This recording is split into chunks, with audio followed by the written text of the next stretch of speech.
Welcome to video 3 in section 8, Present Word Problems. Now in this first word problem, it says employees at a store earn $9.25 per hour plus a bonus of 3.6% on all the merchandise that they sell. Now there's a name on this, it's called commission. It's a way for companies to get their employees to sell more product. Now during a 6-hour shift, Ray sells $465.82 worth of merchandise. How much will they get paid? Well, let's start by finding their hourly pay. They get $9.25 an hour, and it says they worked 6 hours. So if we multiply that together, we get 55.5. Now, since we're talking money here, I'm going to add on a 0 to make it $55.50. Now, what about their bonus? They get 3.6% of the merchandise that they sold. So we got to multiply the percent by $465.82. Now 3.6% as a decimal is 0.036. You can do this by moving your decimal 2 places to the left. Now multiplying that together, I get 16.76952. Now again, we're talking money here, so let's round this to nearest hundredths place. That'd be 16.77. So now to find the total amount they'll get paid, we can add their hourly pay and their bonus together to get $72.27. So now we can just answer that with a statement. Now in the next problem, it says Angela's shopping for a new bike and finds one for $550 that has a 25% off sticker on it. Now when she goes to purchase the bike, the sales associate gives her an additional 10% off the sale price because she has a loyalty card. What is the total discount on the bike? Well, let's start by finding 25% of $550. So 25% is 0.25 as a decimal, or you can also think of this as finding a quarter of 550. Either way, we get 137.5, which we can make 0.50.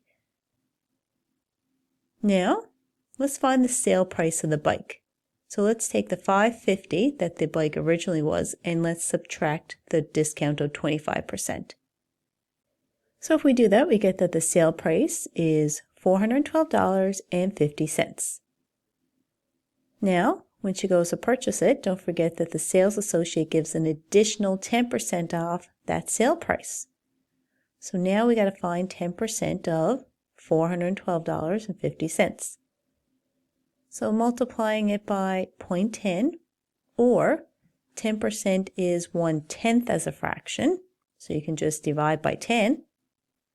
Either way, we get $41.25. So now the question wants us to find the total amount of discount. So let's add the 25% discount with the 10% discount. So if we add them together, I get $178.75. So that is the total discount. Now part B of the question wants us to find the price of the bike after all the discounts are applied.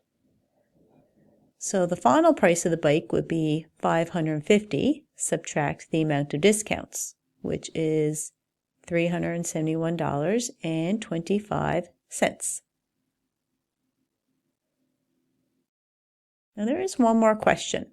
It says Angela wondered why the sales associate took 25% off and then 10% off, instead of just calculating 35% of the original price. Would these two totals be the same? And explain. Well, let's start by finding 35% of the bike. What would that be? 0.35 times 550 is $192.50. So if we subtract that from 550, that gives us a sale price of $357.50. Now think back to part B. What was the sale price when we took 25% and then 10%? That was $371.25. So you can see that the two totals are indeed different. So what is the difference here? Well, don't forget that 35% is taken off the original price, whereas 25% was taken off the original price, but then the 10% was taken off the sale price. So essentially, we say that the totals were different because the second discount of 10% was applied to a lesser amount, not the original price. So you have finished all the video lessons in Unit 3. Be sure to complete the activities as well as the unit review.